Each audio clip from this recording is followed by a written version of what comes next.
Hello every one. എക്സാമിൻ്റെ ഇടയിൽ 2 ദിവസം ഗ്യാപ്പ് കിട്ടിയപ്പോൾ റെഡിയായി പോകുന്നത് ബാംഗ്ലൂർ എനിക്ക് വളരെ ഇഷ്ടപ്പെട്ട ഒരു സ്ഥലത്തേക്കാണ്.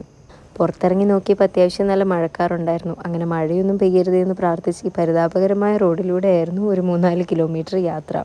കുറച്ചങ്ങോട്ട് കഴിയുമ്പോഴത്തേക്കും ഹൈവേയിൽ നല്ല റോഡായിരുന്നു. അങ്ങനെ നമ്മൾ നമ്മുടെ ഡെസ്റ്റിനേഷൻ്റെ പരിസരത്തൊക്കെ എത്തി. അപ്പോൾ ഈ കവാടത്തിലൂടെ കടന്നു ചെല്ലുമ്പം ഉള്ളിലുള്ളതാണ് ശ്രീ ചെമ്പകധാമ സ്വാമി ടെമ്പിൾ. ബന്നേർഘട്ട റോഡിൽ സ്ഥിതി ചെയ്യുന്ന ഒരു അമ്പലമാണിത്. ഞാൻ ഇവിടെ ബാംഗ്ലൂർ വന്നു കഴിഞ്ഞിട്ട് ആദ്യമായിട്ട് പോകുന്ന അമ്പലമാണിത്.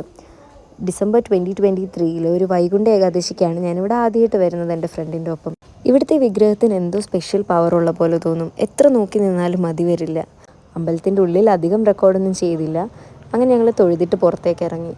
ബാംഗ്ലൂർ വന്നിട്ട് ഞാനിവിടെ ടോട്ടൽ ഒരു 3-4 വട്ടേ വന്നിട്ടുള്ളെങ്കിലും ഇന്ന് പതിവില്ലാതെ അവിടെ നല്ലൊരു ഫ്ലൂട്ടിൻ്റെ ശബ്ദം ത്രൂ ഔട്ട് പ്ലേ ചെയ്യുന്നുണ്ടായിരുന്നു. അത് ഭയങ്കര കാമിങ് ആയിട്ട് തോന്നി. ഇവിടെ വലിയൊരു മല കയറി വന്നാൽ മേലെ വേറൊരു ക്ഷേത്രം കൂടെ ഉണ്ടായിരുന്നു. ചെറിയ മഴ പെയ്തൊഴിഞ്ഞ ക്ലൈമറ്റും ഈ ഫ്ലൂട്ടിൻ്റെ ശബ്ദമൊക്കെ കേൾക്കുമ്പം കുറേ നേരം അങ്ങനെ ആ വ്യൂ കണ്ട് അവിടെ തന്നെ കാമായിട്ടിരിക്കാൻ തോന്നും.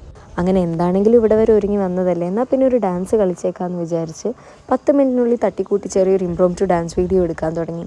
എത്ര ടേക്ക് പോയി എന്ന് ഉറപ്പില്ല. അങ്ങനെ കുറേ നേരം കളിച്ചിട്ട് ലാസ്റ്റ് ഒരു വീഡിയോ ഓക്കെ ആയിട്ട് വന്നു. അതൊക്കെ കഴിഞ്ഞ് എൻ്റെ ഫേവറേറ്റ് മന്തി സ്പോട്ടായ സൂഫി മന്തിയിൽ പോയി നല്ലൊരു ലെബനീസ് മന്തി കൂടെ കഴിച്ചിട്ട് തിരിച്ച് വീട്ടിലേക്ക് പോയി. അപ്പോൾ അത്രേ